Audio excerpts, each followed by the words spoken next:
সাত সকালে ঘর থেকে দ্বাদশ পরীক্ষার্থী এক ছাত্রের ঝুলন্ত দেহ উদ্ধারের ঘটনায় এলাকায় চাঞ্চল্যকর পরিস্থিতির সৃষ্টি হয়েছে।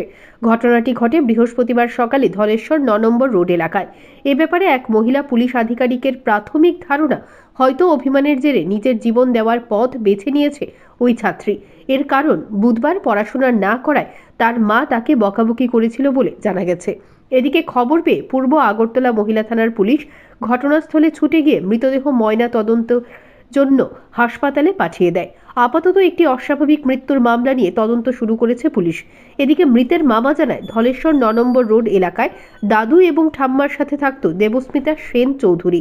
তার বয়স 18 বছর। সে ধলেশ্বর কামিনী কুমার উচ্চ মাধ্যমিক বিদ্যালয় থেকে এবার উচ্চ মাধ্যমিক পরীক্ষা দিচ্ছে। তার বাবার বাড়ি তেলিয়ামুড়ায়। কিছুদিন আগে তার বাবার মৃত্যু হয়। তারপর থেকেই সে আগরতলায় দাদু এবং ঠাম্মার সাথে থাকতো। বৃহস্পতিবার সকালে তার দাদু খবর দিয়েছে যে ঘর থেকে দেবস্মিতার নিথর দেহ উদ্ধার করা হয়েছে। ওই ঘটনায় মৃতার পরিবারে শোকের ছায়া নেমে এসেছে। কিছুই জানি না। আমার ভাগ্নি দেবস্মিতা, এর বাবা মারা গেছে গত বছর। তাই মারা যাওয়ার কিছুদিন আগে থেকে তাকে দাদু ঠাম্মার লোকই থাকতেছে। হঠাৎ করে কি হয়েছে আমরা কেউ কিছু জানি না। আজকে সকালবেলা হঠাৎ করে ফোন করছে দাদু দাদু ফোন করে সেটা কইতেছে তাই নাই, তাই এরকম একটা ঘটনা করে লেছে, তাই আমি নাই। আমরা আসলে আগে গোড়া কোনো কিছুই জানি না। এই বাড়িতে কে কে থাকে? এই বাড়িতে বাড়ির মালিক থাকে, একজন মেয়ে লোক, আর